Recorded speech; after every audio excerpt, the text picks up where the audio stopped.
أعوذ بالله من الشيطان الرجيم. بسم الله الرحمن الرحيم. کاف ہا یا عین صاد. ذکر رحمت ربک عبدہ زکریا. یہ کاف ہا یا عین صاد جو ہیں اس کو حروف مقطعات کہا جاتا ہے. مقطعات کے معنی ہیں قطع قطع کر کے الگ الگ پڑھے جانے والے حروف. یہ اکثر صورتوں کے ابتدا میں رہتے ہیں، اور اس کے بارے میں ایک قول یہ ہے کہ اس کے معنی اللہ اور رسول اللہ صلی اللہ علیہ وسلم ہی جانتے ہیں. یہ کوٹ ورڈ کی طرح ہے، یہ عام لوگوں کو اس کے مطلب نہیں بتا سکتے. اور بعض تفاسیر میں اس کے معنی لکھے ہیں، جیسا کہ یہاں پر لکھا ہوا ہے. حضرت ابن عباس رضی اللہ عنہ سے روایت ہے کہ اس کے معنی ہے وہ یہ ہے کہ کاف کے معنی ہے وہ اپنی مخلوق کے لیے کافی ہے. ہا کے معنی ہے اپنے بندوں کو ہدایت دینے والے ہے. یا کے معنی ہے وہ اپنے بندوں کے اپنے ہاتھوں پر فوق ایدیہم کے معنی لکھے ہیں اس کے بعد عین کے معنی وہ عالم ہے، ہر چیز کا جاننے والا ہے. اور صاد کے معنی ہے صادق الوعدہ، وہ اپنے وعدے میں بڑا سچا ہے. تو اس طریقے سے اللہ تعالیٰ سب پر غالب ہے، سب کو جانتا ہے اور اپنے وعدے کا سچا ہے. حضرت سیدنا علی کرم اللہ تعالیٰ وجہ دعا مانگتے وقت یہ کہا کرتے تھے یا کاف ہا یا عین صاد اغفر لی، اے اللہ مجھے بخش دے اس حروف مقطعات کا واسطہ دے کر. اس سے پتہ چلتا ہے کہ یہ اللہ تعالیٰ کے اسماء حسنہ میں سے ایک ہے. بعض علماء نے اسی کو اسم اعظم کہا ہے. اب یہاں پر ذکر رحمت ربی کا عبدہ زکریا کے بارے میں یہ ہے، تو یہاں پر حاضہ مخفف ہے، یعنی چھپا ہوا ہے ذکر، تو ذکر سے بیان کرنا ہے. تو یہ رحمت رب، آپ کے رب کی رحمت کا بیان ہے. رسول اللہ صلی اللہ علیہ وسلم سے خطاب ہے ربی کا، آپ کا رب. یہ ذکر ہے رحمت آپ کے رب کی رحمت کا جنہوں نے اپنے بندے زکریا پر فرمائی. آگے ارشاد ہے اذ نادا ربہ، جبکہ پکارا زکریا علیہ السلام نے نداء خفیہ. نادا کے معنی ندا دینا کے بھی ہیں، دعا کا اللہ کے سے مانگنے کے بھی ہیں. نداء معنی آواز دی انہوں نے، پکارا اپنے رب کو. خفیہ معنی آہستہ. تو دعا میں آہستگی سے کہنے کا اثر الگ رہتا ہے، جیسا کہ اللہ تعالیٰ قرآن میں ہم کو حکم دیتے ہیں وَدُعُوا رَبَّكُمْ تَضَرُّعًا وَخُفْيًا. دوسری جگہ ارشاد ہے یہ، یعنی اپنے رب کو پکارو تضرعاً وخفیہ. تضرع مانے الہا و زاری کے ساتھ، گڑا کر عاجزی کے ساتھ. خفیہ خفیہ کے معنی آہستہ کے ہے، اور آہستہ مانے جب کوئی بات آہستہ کی جاتی ہے تو اس میں خود بخود نرمی اور عاجزی آ جاتی ہے. تو اللہ تعالیٰ ہم کو حکم دیتے ہیں دعا مانگنے کا طریقہ دوسری جگہ بتایا جاتا ہے کہ وَدْعُوا رَبَّكُمْ تَضَرُّعًا وَخُفْيًا، پکارو اپنے رب کو عاجزی کے ساتھ اور آہستگی کے ساتھ. تو اس طریقے سے زکریا علیہ السلام نے اپنے رب کے سامنے آہستگی سے پکارا اور آواز دی. تو اس کی وجہ آواز دی یعنی دعا کی. انہوں نے کیا دعا کی؟ قال ربی انی وہن العظم منی واشتعل الراس شیبا ولم اکن بدعائی کا ربی شقیہ. اے میرے پروردگار میری ہڈیاں کمزور ہو گئی ہیں. قال ربی، اے میرے پروردگار، انی بے شک میری حالت، وہن العظم، وہنا کے معنی بوسیدہ ہو جانا، کسی چیز کا پرانا ہو جانا. عظم کہتے ہڈیوں کو. بے شک میری ہڈیاں بہت بوسیدہ ہو گئی ہیں. مسنی مانے میری، واشتعل الراس، اور میرے سر کے تمام بال سفید ہو چکے ہیں. شیبہ کے معنی میں بالوں کا سفید ہو جانا ہے. ولم اکن بدعائی ربی کا، اور نہیں اور لم نہیں اکن میں ہوا، کبھی بھی نہیں ہوا میں بدعائی ربی کا، آپ سے دعا کرنے کی، دعائی کا، بدعائی کا، آپ سے دعا کر کے اے میرے رب، شقیہ منے محروم نہیں ہوا، میں کبھی بھی آپ سے دعا کر کے محروم نہیں ہوا. یہ کہا زکریا علیہ السلام نے۔ اس کا پس منظر یہ ہے کہ آل عمران کے سورے میں اس کی بڑی تفصیل ہے کہ، اور اس کے بھی دوسرے رکو میں اس کی تفصیل آئے گی بی بی مریم کے بارے میں۔ اب یہاں تھوڑا ان کا ذکر کرنا ضروری ہے کہ بی بی مریم کے بارے میں کہ عمران ان کی بیوی اللہ تعالیٰ سے دعا کی تھی، ان کو بھی زمانہ دراز ہو گیا تھا، اولاد نہیں ہوئی تھی، تو انہوں نے اپنے رب سے دعا کی تھی کہ اے پروردگار مجھے اولاد عطا فرمائیے۔ اور یہ خاندان جو آل عمران کا خاندان ہے، اس کے بارے میں اللہ تعالیٰ قرآن میں ارشاد فرماتے ہیں، جو سورہ آل عمران کی آیت ہے، ان اللہ اصطفیٰ آدم، بے شک اللہ تعالیٰ نے آدم علیہ السلام کو وہ نوح و ابراہیم و آل عمران علی العالمین، اللہ تعالیٰ فرماتے ہیں بے شک ہم نے چن لیا ہے آدم، اصطفیٰ مانے چن لینا، چن لیا ہے آدم علیہ السلام کو، ان کے اولاد میں نوح علیہ السلام کو اور ابراہیم علیہ السلام اور آل عمران کو چن لیا۔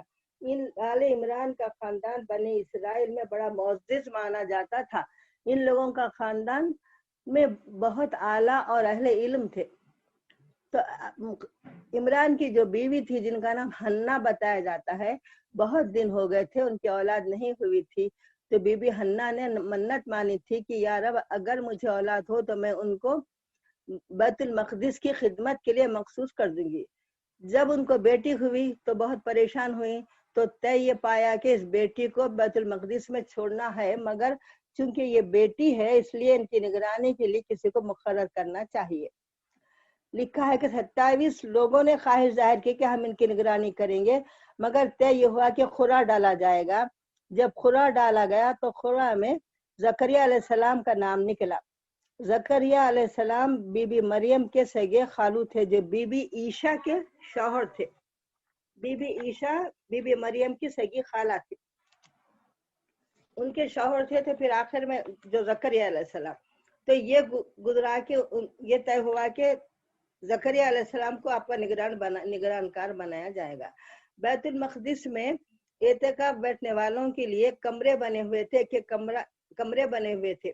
ایک کمرہ بی بی مریم کے لیے مقرر کیا گیا اور زکریا علیہ السلام روزانہ صبح اور شام آتے، جو ان کے نگران تھے، اور دروازہ کھولتے تھے۔ شاید ضروریات سے فارغ ہونے کے لیے کھولا جاتا ہوں گا دروازہ تھوڑی دیر کے لیے، پھر دروازہ بند کر کے مقفل کر کے چلے جایا کرتے تھے۔ ایک دن جب دروازہ کھولا تو وہاں پر بے موسم کے پھل موجود تھے۔ پوچھا اے مریم یہ کہاں سے آئے ہیں؟ تو بی بی مریم نے کہا اللہ کی طرف سے ہے۔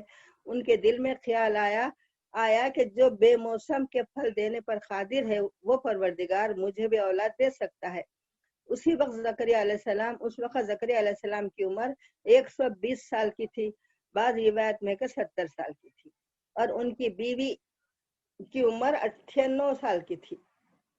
تو اس مقام پر زکریا علیہ السلام کا دعا کرنا، وہ ایک تو بیت المقدس کا مقدس مقام تھا، اور ایک ولیہ بی بی کے مقام پر بی بی مریم ولیہ تھی، کیونکہ عورت تو نبی نہیں ہو سکتی، تو ولیہ تھی، تو ان کے مقام پر انہوں نے دعا فرمائی۔ اس سے معلوم ہوا کہ مقدس مقامات پر، اولیاء اللہ کے مقامات پر دعا قبول ہوتی ہے۔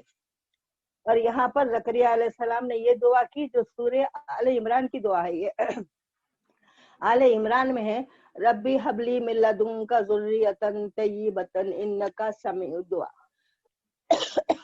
تو بہت ہی عاجزی کے ساتھ آپ نے آہستہ دعا کی۔ اللہ تعالیٰ کا قرآن میں ارشاد ہے کہ آہستہ دعا اللہ تعالیٰ قبول فرماتے تھے، اللہ تعالیٰ نے ان کی دعا قبول فرمائی۔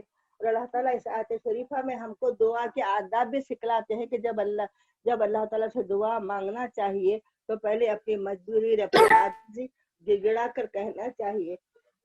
تو زکریا علیہ السلام نے ویسا ہی کیا کہ پہلے اپنی مجبوری اور اپنی عاجزی ظاہر فرمائی کہ یا اللہ کہ میری عمر اتنی ہو چکی ہے، میری ہڈیاں کمزور ہو چکی ہیں اور ضعیف ہو چکا ہوں، میرے سر کے بال بھی سفید ہو چکے ہیں، لہذا میری بیوی بھی اتنے زیادہ عمر کی ہے اور فرزند تولد نہ ہوا ہے، تو آپ کو، اور اس میں ایک وجہ یہ تھی کہ آپ کا رشتہ داروں میں کوئی مرد سال نظر نہیں آتا تھا جو اس قابل ہو کہ ان کے بعد ان کے مقام میں وہ منصب کی نازک ذمہ داریوں کو انجام دے سکے، کیونکہ آپ پیغمبر تھے تو اس لیے آپ کے ذمہ داریاں یہ تھے لوگوں کو دین کی تعلیم دینے کی، تو اس لیے آپ بڑے فکر مند رہا کرتے تھے. کہیں ایسا نہ ہو کہ ان کے یہ ڈر تھا کہ کہیں ایسا نہ ہو کہ ان کے رحلت فرما جانے کے بعد کوئی نااہل شخص ان کا جانشین بن جائے اور ان کے رسومات عبادات کو ادا کرنے میں کوتاہی کرے. اس لیے ان کو فکر تھی. تو اللہ تعالیٰ نے آپ پاک نبی کی طلب اور انداز طلب دونوں غور طلب ہے. ایک تو انداز طلب یہ ہے کہ اپنی عاجزی ظاہر کرنا ہے کہ میں اتنا ضعیف اور کمزور ہوں. دوسرا یہ انداز طلب ہے کہ اس کے پہلے میں کبھی بھی آپ سے دعا مانگا تو نا امید نہیں ہوا. آپ دینے پر خادر ہیں پروردگار. اس طریقے سے آداب سمدیت کی کیسی تعلیم دی جا رہی ہے. سب سے پہلے اپنے اس کا اعتکاف کیا، بے بسی بے کسی کا اظہار کیا، اور اس کے بعد یہ کہا کہ عرض کیا کہ میں تیرا بندہ ہوں جسے تو نے راست سے کبھی نا امید نہیں کیا ہے. جو بھی سوال کیا آپ نے عطا فرمایا. تو دوسرا سوال کی وجہ بھی بتا دی کہ میری جانشین جو بنے گا وہ یہ بیت المقدس کے جو طریقے ہیں، جو عبادات ہے، اس کی نگرانی نہیں کر سکے گا. اس کے بعد زکریا علیہ السلام نے یوں عرض کیا پروردگار سے کہ پروردگار مجھے اس کے بعد خالہ ربی کے بعد کہا وَإِنِّي خِفْتُ الْمَوَالِيَ، اور میں ڈرتا ہوں. انی بے شک میں خفتو میں ڈرتا ہوں اس بات سے موالی کے جو میرے جانشین ہوں گے، میرے ولائی میرے پیچھے، وہ کانت ہوں گے، وہ اس قابل نہیں ہے. پھر آگے ارشاد ہے وَكَانَتِ امْرَأَتِي عَاقِرًا فَهَبْ لِي مِن لَّدُنكَ وَلِيًّا. وَكَانَتْ ہو گئی ہے امراتی میری عورت، آخر بنے بانجھ، میری عورت بانجھ ہے. فہب لی پس عطا کر تم مجھے من لدنکا تیری رحمت کے وسیلے سے، تیرے پاس سے، ولین مانے کی میرا جانشین، میرا ولی پیدا فرما.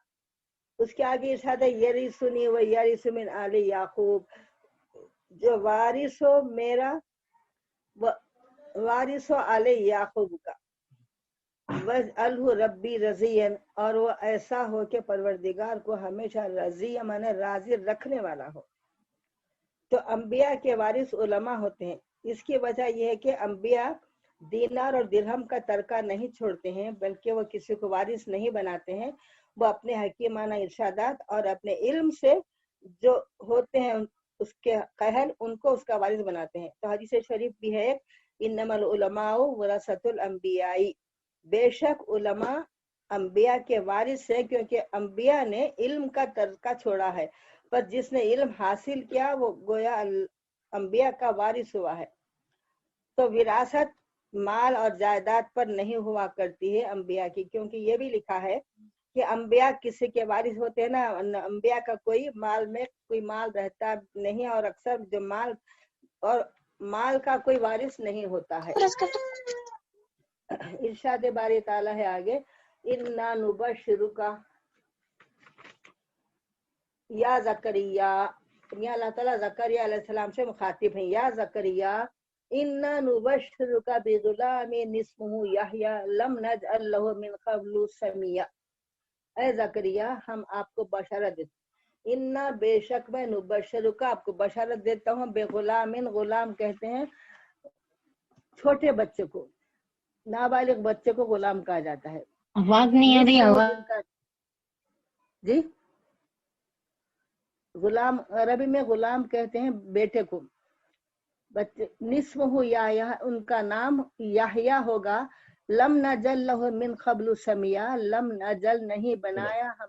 اللہ تعالیٰ نے یہ کہا زکریا علیہ السلام کو کہ ہم آپ کو خوشخبری دیتے ہیں ایک لڑکے کی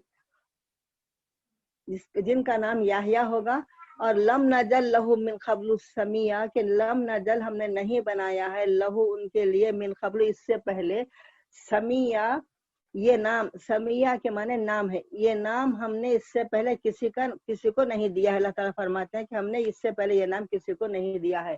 وہ قال ربی انی یکون لی غلام وکانت امراتی عاقرا وقد بلغت من الکبر عتیا.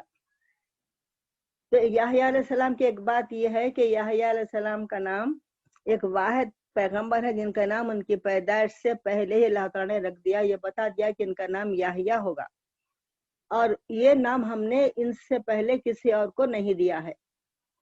پھر آگے ارشاد ہے خالا ربی انی یکون لی غلاموں، کہا زکریا علیہ السلام نے اے میرے رب انا یکون لی غلامن، بے شک کہ میرے ہاں غلامن کیسے ہو، غلام مانے لڑکا کیسے ہوگا، یکون ہونا لی میرے لیے غلام، مجھے لڑکا کیسے ہوگا جب کہ وکانت امراتی ہے میری عورت بانج، وقد ولغت اور تحقیق کے میں پہنچ چکا ہوں من الکبری اتیا، کبر میں نے بڑھاپا، اتیا میں نے آخری حد کو پہنچ چکا ہوں، یہ کیسے ہوگا؟ تو کیسے ہوگا کا مطلب یہ نہیں ہے کہ اللہ تعالیٰ کی بات پر یہ کہہ رہے کہ ہم کیسا کریں گے، بلکہ یہاں پر ایک سوالیہ انداز ہے کہ پروردگار یہ کیسے مجھے ہوگا، کیا میں اور میری بیوی دوبارہ جوان کر دیے جائیں گے ہم لوگ، کیا معاملہ ہوگا ہمارے ساتھ، اس قسم کا سوال تھا یہ۔ تو اللہ تعالیٰ جواب دیتے ہیں خالا کذالک، ہاں ایسے ہی ہوگا، کذالک مانے ایسے ہی، خالا ربک ہوا علیہ حین وقد خلقتک من قبل ولم تک شیئا، خالا کہا پروردگار عالم نے، ہوا علیہ وہ اس کے لیے، وہ علیہ مانے مجھ پر، حین آسان ہے، اللہ نے کہا کہ مجھ پر یہ آسان ہے، وقد خلقتک جبکہ میں پیدا کیا تم کو، من قبل اس سے پہلے، ولم تک شیئا جبکہ تو تم کچھ بھی نہیں تھے جب پیدا کیا، اب تو خیر ضعیف ہیں مگر ہیں، جب تو کچھ بھی نہیں تھے، جب میں تم کو پیدا کیا تو میرے لیے یہ بڑا آسان ہے کہ تم کو اس بڑھاپے کی حالت میں اولاد عطا کرو۔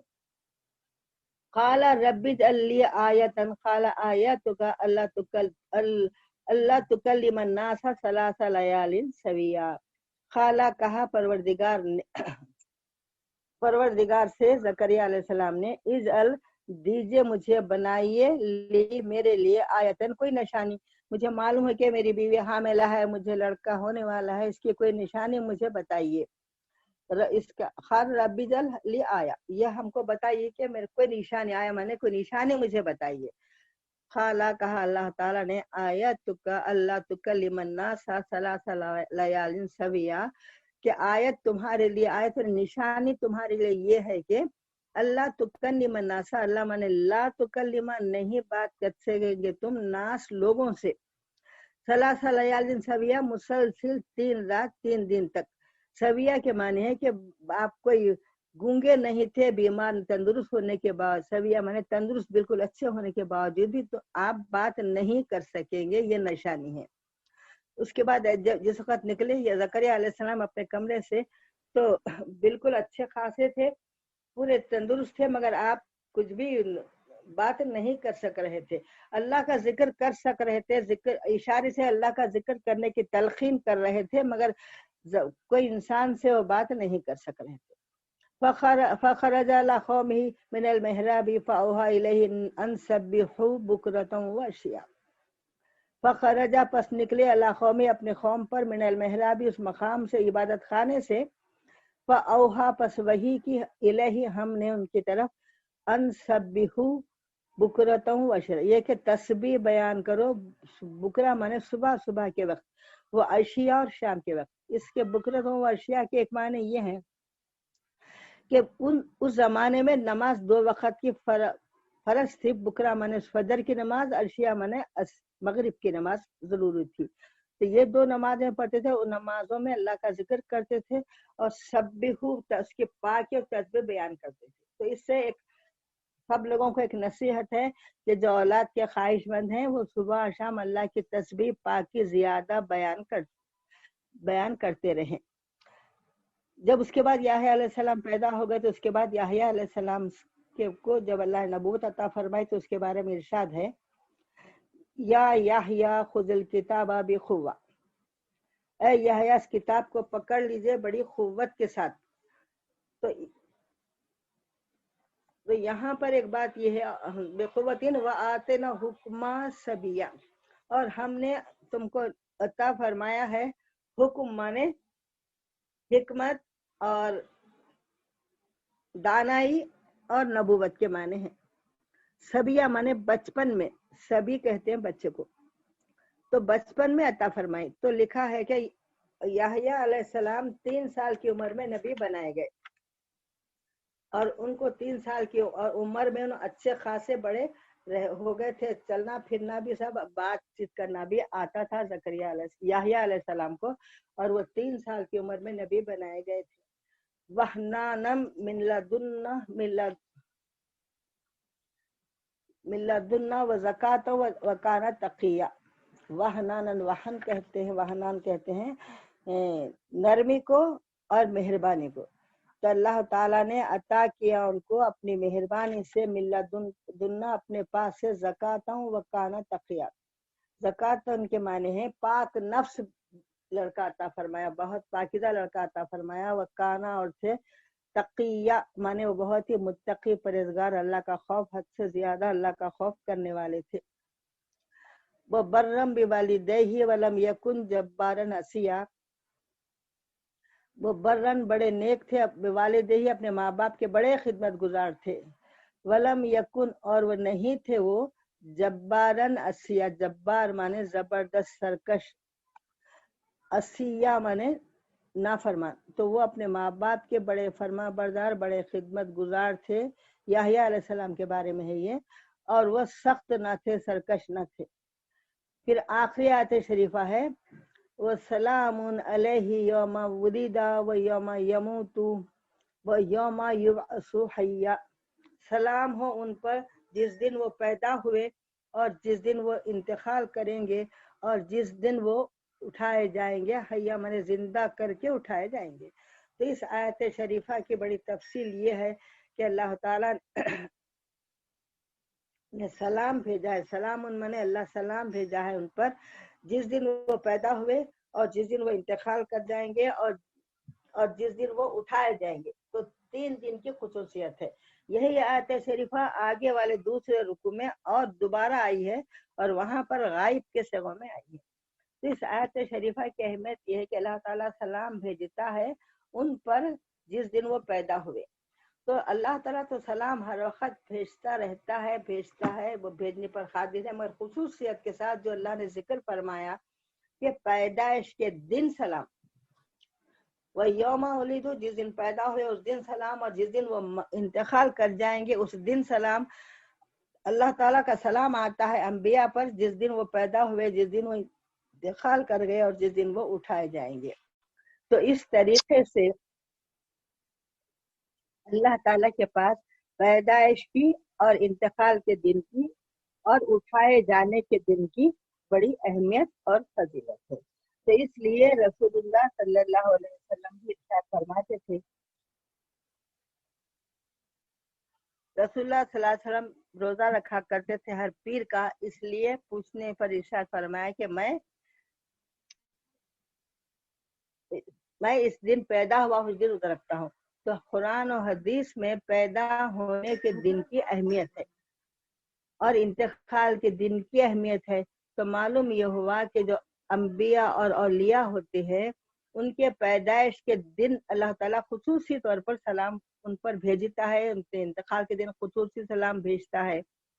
تو اس سے یہ معلوم ہوا کہ اس لیے لوگ جو اولیاء اللہ کے انتقال کے دن جو خصوصی ایصال ثواب، عرس کے نام سے جو خصوصی ایصال ثواب کیا جاتا ہے، تو عرس کے نام سے، عرس کے لفظ عرس اس لیے مقرر کیا گیا ہے کہ ایک حدیث شریف ہے، رسول اللہ صلی اللہ علیہ وسلم نے ارشاد فرمایا کہ جب منکر نکیر کا سوال جواب ختم ہو جاتا ہے تو اس کے بعد نیک لوگوں کے لیے یہ حکم ہوتا ہے، کہتے ہیں فرشتے ان سے مخاطب ہو کر کہ اب تم سو جاؤ جس طرح کے دلہن سوتے، تو عروس کہتے ہیں عربی میں دلہن کو۔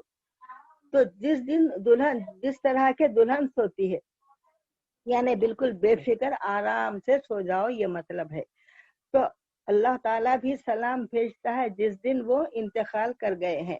تو انتقال کے دن جب اللہ کا سلام آتا ہے اور ان کو اس طرح سو جانے کے لیے اس لیے اولیاء اللہ کا جو خصوصی ایصال ثواب کا دن ہے، ان کے انتقال کا دن جو ہوتا ہے اس دن کو عرس کہا جاتا ہے۔ حدیث پاک کے الفاظ سے یہ ثابت ہوتا ہے۔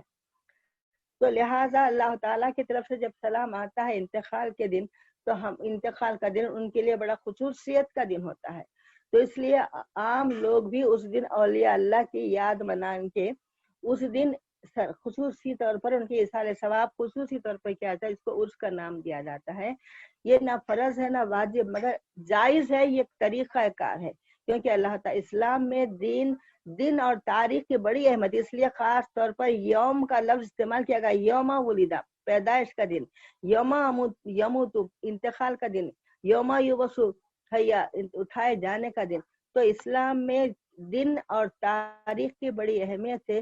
اسی طریقے سے اللہ تعالیٰ نے ہر اسلامی ارکان کے لیے دن اور تاریخ کی اہمیت بتائی، جیسا کہ قربانی کا دن ہے، وہی تاریخوں میں قربانی کرنا ہے، اس کے سوا ہم کبھی بھی ہم وہ یادگار میں ہم آج قربانی کر رہے ہیں مطلب تو قربانی نہیں ہوتی، اسی تاریخوں میں کرنا، وہ یادگار قائم رکھنا، اللہ تعالیٰ اسی تاریخ کو ادا کرتا ہے۔ جیسا کہ حج کے تمام ارکان ہیں، وہی تاریخ میں عرفات کے میدان میں قیام عرفات ہے یا مینا میں ٹھہرنے سے حج ادا ہوتا ہے، وہ پورے ارکان ادا کرنے سے۔ اگر کوئی شخص آج جا کر عرفات میں قیام کر لے، مینا میں ٹھہر جائے، کنکریاں مار لے اور قبائل دے تو اس کا حج ادا نہیں ہوگا۔ تو اسلام میں دن اور تاریخ کی بڑی اہمیت ہے۔ جیسا کہ نزول قرآن کی رات کو شب قدر فرمایا گیا، قرآن سے ثبوت ہے۔ حالانکہ نزول قرآن اللہ کی بہت بڑی نعمت ہے، بڑی نعمت کے لیے وہ اللہ نے فرما دیا کہ وہ قدر کی رات ہے، 1000 راتوں سے بڑھ کر رات ہے۔ تو جب صاحب قرآن کے نزول کی رات آئی تو وہ اس سے زیادہ بابرکت رات ہو گئی۔ تو اس لیے صاحب قرآن کی ولادت شریفہ کے دن اگر آپ کی ولادت کا ذکر مبارک کیا جائے تو یہ احکام اسلام کے خلاف نہیں ہو سکتا، یہ بھی احکام اسلام سے ہی ہے۔ اس طریقے سے اسلام کے بہت سے، جیسا کہ موسیٰ علیہ السلام جب نجات پائے فرعون سے، جب تشریف لائے مدینہ شریف کو، تو وہاں کے یہودی روزہ رکھتے تھے، تو رسول اللہ صلی اللہ علیہ وسلم نے پوچھا ان سے کہ تم لوگ آج کس بات کا روزہ ہو؟ تو انہوں نے کہا کہ آج اللہ نے نجات دی موسیٰ علیہ السلام کو فرعون سے، اس لیے ہم آج روزہ رکھتے ہیں۔ تو رسول اللہ صلی اللہ علیہ وسلم نے ارشاد فرمایا کہ میں زیادہ مستحق ہوں میرے بھائی موسیٰ علیہ السلام کے نجات پانے کا، لہٰذا آپ بھی روزہ رکھ لی، اور فرمایا کہ آئندہ سال سے نبی کا روزہ بھی رکھ لو، محرم کی یا 11 کا رکھ کے ملا لو، تاکہ یہود کی مشابہت نہ ہو۔ تو روزہ جو عین عبادت ہے، اس میں بھی رسول اللہ صلی اللہ علیہ وسلم نے غیر مسلموں کی مشابہت سے منع فرمایا۔ تو دوسرے رسم و رواج جو ہمارے گھروں میں جاری ہیں، وہ بھی جو غیر مسلموں کے طریق ہیں، وہ کیسا جائز ہو سکتے ہیں؟ تو اس لیے اللہ تعالیٰ نے خصوصیت کے ساتھ دن کی اہمیت بتائی۔ جمعے کے دن کی خصوصیت ہے، یہ سب دنوں کا سردار زیادہ فضیلت والا دن ہے۔ اس لیے خصوصی طور پر ایصال ثواب جو اولیاء اللہ کے لیے کرنے کا جو رواج ہے، اور اس سلسلے میں جو بھی کام ہوتے ہیں، جیسا کہ ایصال ثواب کے لیے کچھ کھانا کھلایا جاتا ہے، اور اس کھانے کے لیے کچھ پڑھتے ہیں، قرآن کی تلاوت کی جاتی ہے، تو وہ تلاوت قرآن کا ثواب اور کھانا کھلانے کا ثواب پہنچایا جاتا ہے، جو ایصال ثواب قرآن سے بھی ثابت ہے، کئی احادیث مبارکہ سے ایصال ثواب جائز ہے۔ تو پھر اور طریقہ یہ تھا پہلے، اب آج کل تو نہیں ہو رہا، ویسا طریقہ یہ تھا کہ جو بھی کھانا پکایا جاتا تھا کھلانے کے لیے، تو کھانے کو سامنے رکھ کر فاتحہ کے مند نہیں ہے کہ سورہ فاتحہ خصوصیت سے پڑھتے، اس بات سے لفظ فاتحہ بولتے اس کا نام کوئی اور بھی رکھ لے سکتے، فاتحہ بولنا کو ضروری نہیں ہے۔ خیر، سورہ فاتحہ چونکہ پڑھا جاتا ہے، اور کچھ تلاوت قرآن سورہ یاسین شریف یا چارخل وغیرہ، اور حدیث شریف میں کہ سورہ اخلاص 3 بار پڑھنے والوں کو قرآن کا ثواب ہے، اس لیے کم وقت میں قرآن کا ثواب ہم پہنچا سکتے ہیں اپنے مرحومین، اس لیے 3 بار سورہ اخلاص کا پڑھنا، یہ سب پڑھ کر اس کا ثواب پہنچایا جاتا ہے۔ تو کھانے کی چیز جو سامنے رکھنے کا مقصد یہ ہوتا ہے کہ احادیث مبارکہ سے یہ ثابت ہے کہ جہاں پر تلاوت قرآن ہوتی ہے وہاں پر نزول رحمت ہوتی ہے، جس مقام پر قرآن پڑھا جاتا ہے وہاں پر اللہ کی رحمت نازل ہوتی ہے۔ تو اس نیت سے کھانے کی چیزوں کو سامنے رکھا کرتے تھے کہ جب ہم تلاوت قرآن کچھ کرتے ہیں تھوڑی دیر، تو وہاں پر اللہ کی رحمت نازل ہوتی ہے، تو کھانے میں بھی اللہ کی رحمت نازل ہو جائے، تاکہ کھانے والوں کے دل نور ایمان سے منور ہو جائے۔ اس لیے سامنے رکھ کر فاتحہ کا کہنے کا جو لفظ ہے، وہ لفظ فاتحہ سے لوگوں کو بات اعتراض ہوتا ہے، تو اس کا نام فاتحہ نہیں، تلاوت قرآن رکھنا چاہیے۔ تلاوت قرآن جو کی جاتی ہے تو اس کا ثواب بھی اور کھانا کھلانے کا ثواب بھی، تو سب کو معلوم ہے کھانا کھلانے کا ثواب احادیث مبارکہ سے ثابت ہے، تو لہذا یہ ثواب پہنچایا جاتا ہے۔ تو اس لیے اگر سامنے نہیں رکھے تو بھی ایسا صاحب کھانا کھلانے کا صاحب ہو، ضروری نہیں ہے کہ لازم نہیں ہے کہ سامنے رکھ کر ہی قرآن پڑھیے. وہ کھانا جہاں کہیں بھی رکھا ہوا ہو، ہم ایصال ثواب کے لیے نام لے سکتے ہیں. ایصال ثواب کے وقت کے ہم جو قرآن پڑھے ہیں یا اللہ، اور جو بھی کھانا کھلایا جا رہا ہے اس کو قبول فرمائے، اس کا ثواب اللہ کو پہنچا دی. تو اس طریقے سے سامنے رکھنا لازم نہیں ہے، ضروری نہیں ہے، بغیر اس کے بھی ثواب پہنچ سکتا ہے. مگر یہ اس رکھنے کا طریقہ جو پہلے تھا وہ اس لیے طریقہ تھا کہ تلاوت قرآن سے نزول رحمت باری تعالیٰ ہوتی ہے. تو لہٰذا اس کرنے کا مختصر مطلب یہ ہے کہ انتقال کے دن کی اہمیت ہے. اس لیے ہم عام لوگ گناہ گاروں کے لیے بھی برسی کے نام سے ہم اپنے پاس طریقہ ہے، اپنے مطلب اہل سنت والجماعت کے پاس طریقہ ہے کہ برسی کے نام سے بھی فاتحہ دلائی جاتی ہے. تو اس کا نام برسی رکھو یا کچھ رکھو، انتقال کا دن ہے وہ، تو اسی دن کرنا چاہیے ایصال ثواب. بہت سے لوگ یہ بولتے تھے نہیں برسی 4 دن پہلے کرنا، 3 دن پہلے کرنا، کہیں قاعدہ ہی نہیں ہے بنا ہوا، کوئی فقہ میں کہیں مسائل اس کے بارے میں ہے ہی نہیں. تو ایصال ثواب کے بس ایصال ثواب کرنے کی اجازت ہے، احادیث مبارکہ سے ثابت ہے ایصال ثواب کرتے ہیں. تو اس کو 3 دن پہلے کرنا، برسی اسی دن نہیں کرنا، حالانکہ قرآن سے اسی دن کرنے کا حکم ہے. انتقال کا دن ہی اللہ تعالیٰ کی طرف سے خصوصی ثواب آتا ہے. انشاءاللہ آئندہ کبھی بھی زیارت وغیرہ کرنے کے بارے میں بھی تفصیلی اس کی کوئی خاص احکام نہیں ہے. اس کے مطلب یہ رہتا ہے کہ جس کا جو دنیا سے چلے گیا ہے، قریبی قرابت داروں کو تو غم کا زیادہ احساس رہتا ہے، مگر عام لوگ بھی ان کے لیے جلدی جلدی ثواب پہنچایا جائے. ان کو اب چلو ایصال ثواب جو ثابت ہے، اگر ایصال ثواب کے کوئی قائل نہیں ہے تو نماز جنازہ میں بھی ان کے میت کے لیے دعائے مغفرت ہے، وہ بھی ایصال ثواب ہے. تو پھر نماز جنازہ بھی کیا نہیں پڑھنا، ایسی بات ہو جاتی ہے. لہٰذا ایصال ثواب تو کرنا ہے. اور زیارت کا نام سے، زیارت کا معنی تو خیر ملاقات کرنے کے ہیں لفظی معنی، مگر کم سے کم دوسرے دن لوگ تھکے ہوئے، دوسرے دن آ کر کچھ تلاوت قرآن کر لے، اور پہلے اطلاع رہتی ہے بھائی تیسرے دن ہوتا ہے ایصال ثواب، تو لوگ خود ہی جمع ہوتے. کوئی شادی نہیں ہے جو پہلے سے اطلاع دی جائے رخے چھپا کر کے فلاں دن ہے آؤ. تو تمام اس میں سہولت رہتی ہے تمام چاہنے والوں کے لیے، رشتہ داروں کے لیے بھی فلاں دن جانا ہے اور کچھ ایصال ثواب مرحوم کے لیے کرنا ہے. اس لیے کیونکہ اطلاع دینے کا کوئی طریقہ نہیں بنایا گیا، اس واسطے خود بخود لوگوں کو معلوم رہتا ہے آ جانا ہے، اس لیے اس کو مقرر کر دیا گیا کہ بھی تیسرے دن کرتے ہیں، کیونکہ دوسرے دن لوگ تھکے ہوئے رہتے ہیں. تو تیسرے دن جب کرتے ہیں تو لوگ خود ہی جمع ہو جانا ہے بغیر بولے کے، تاکہ مرحوم کے لیے ایصال ثواب ہو. اکثر مرحومین کے لیے ایصال ثواب کی زیادہ فکر کرنا چاہیے. اگر حقیقی کوئی تعلق ہے، کچھ محبت ہے، کچھ نسبت ہے، تو مرحوم کے ایصال ثواب کی زیادہ سے زیادہ فکر کرنا ہے. جتنا ہو سکے جلد سے جلد ان کو کچھ ثواب پہنچانا ہے. اس لیے زیارت وغیرہ ہر 10واں 20واں جو نام رکھ لیے ہیں وہ 10واں 10 دن کو کر دیتے، اس واسطے 10واں نام رکھ دیے، 20 دن کو کرتے 20واں. مگر یہ 10واں 20واں کوئی ضروری نہیں ہے، لازم نہیں ہے، واجب نہیں ہے، کچھ بھی نہیں ہے. مگر ہر تھوڑے دن کو بالکل مرحوم کو ڈال کے آ کے بے فکر نہیں ہو جانا ہے، بلکہ ہر تھوڑے دن کو ان کے لیے کچھ ایصال ثواب کا ذریعہ مستقل کرتے رہنا، ان کے لیے ایصال ثواب پہنچاتے رہنا ہے، کیونکہ وہ ایصال ثواب کے بڑے منتظر رہتے ہیں.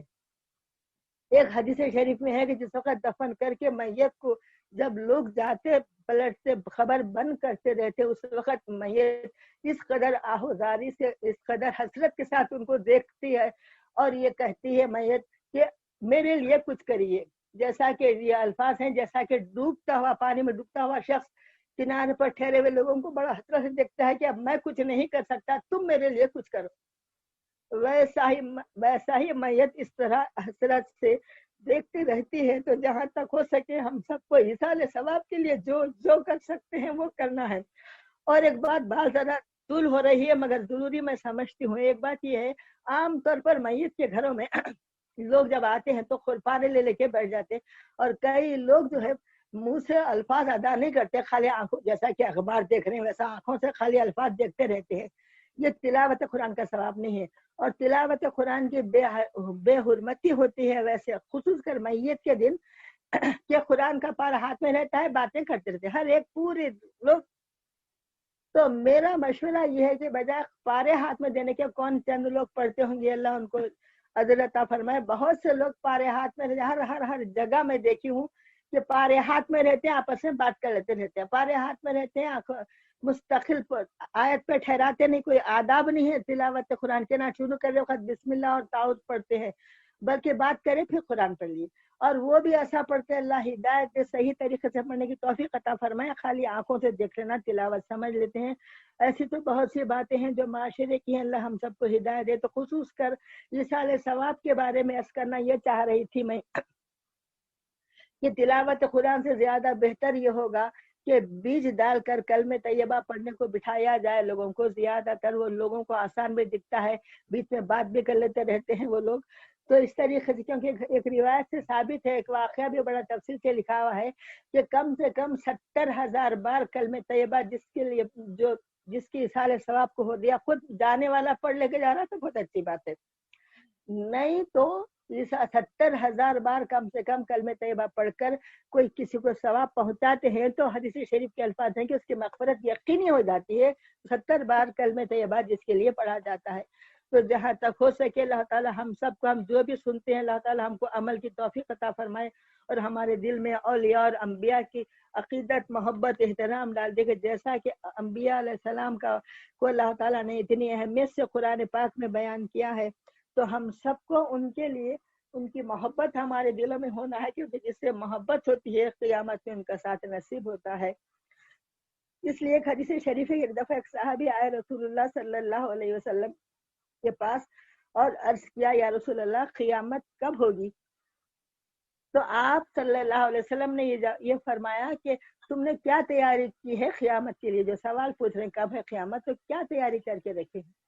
تو وہ صاحبی نے یہ جواب دیا، یا رسول اللہ صلی اللہ علیہ وسلم تیاری تو کچھ بھی نہیں ہے، صرف آپ سے محبت رکھتا ہوں۔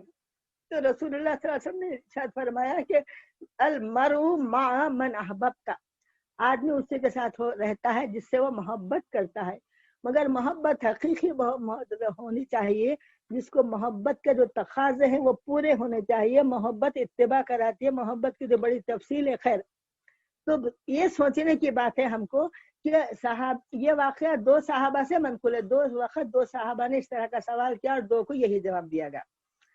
تو صحابی رسول ہے، کیا وہ نماز نہیں پڑھتے ہوں گے؟ صحابی رسول ہے، کیا جس کو قیامت کی فکر ہے، کیا روزے نہیں رکھتے ہوں گے؟ کیا وہ گناہوں سے نہیں بچتے ہوں گے؟ کیا وہ اللہ کا ذکر نہیں کرتے ہوں گے؟ پھر بھی انہوں نے یہ جواب دیا کہ تیاری تو کچھ بھی نہیں ہے، صرف آپ سے محبت ہے یا رسول اللہ۔ تو وہ لوگ اپنے اتنی کثرت سے اعمال، رسول اللہ صلی اللہ علیہ وسلم کے ساتھ نماز پڑھتے تھے، کثرت سے اعمال کرنے کے باوجود بھی اپنے اعمال کے بارے میں یہ کہا کہ اعمال تو کچھ نہیں۔ تو ہم لوگوں کو چاہیے کہ جہاں تک ہو سکے اپنے اعمال کو کوئی حقیقت نہیں ہے، رسول اللہ صلی اللہ علیہ وسلم نے ایک دن ارشاد فرمایا کہ ہر آدمی، آپ نے فرمایا کہ کوئی انسان اپنے عمل سے جنت میں نہیں جائے گا سوائے بغیر اللہ کے فضل کے۔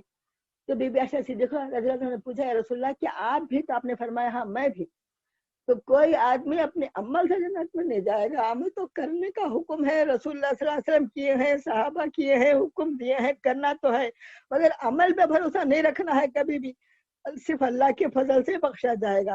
تو یہ ہم کو ہمارے یہ دل میں رکھنا ہے کہ اللہ کا فضل طلب کرنا ہے اور اللہ کی طرف متوجہ رہنا ہے۔ اور یہاں پر صبح اور شام خصوصیت سے، جیسا کہ پچھلی آیت میں اللہ کا ذکر صبح اور شام کرنے کا حکم، وَسَبِّحُوهُ بُكْرَةً وَأَصِيلًا کے الفاظ ہیں، تو اللہ کی پاکی اور تسبیح بیان کرتے رہیے، صبح اور شام کا ذکر ہے۔ وَآخِرُ دَعْوَانَا أَنِ الْحَمْدُ لِلَّهِ رَبِّ الْعَالَمِينَ آمین۔ اللہم آنس وحشتی فی قبری، آنس وحشتنا فی قبرنا، اللہم ارحمنا بالقرآن العظیم وجعلہ لی اماما ونورا وہدی ورحمہ، اللہم ذکرنا منہ ما نسینا، اللہم ذکرنا منہ ما نسینا وعلمنا منہ ما جہلنا وارزقنا تلاوتہ آناء اللیل وآناء النہار وجعلہ لی حجۃ یا رب العالمین آمین۔ اللہم صلی علی سیدنا مولانا محمد وعلی آل سیدنا مولانا محمد وبارک وسلم۔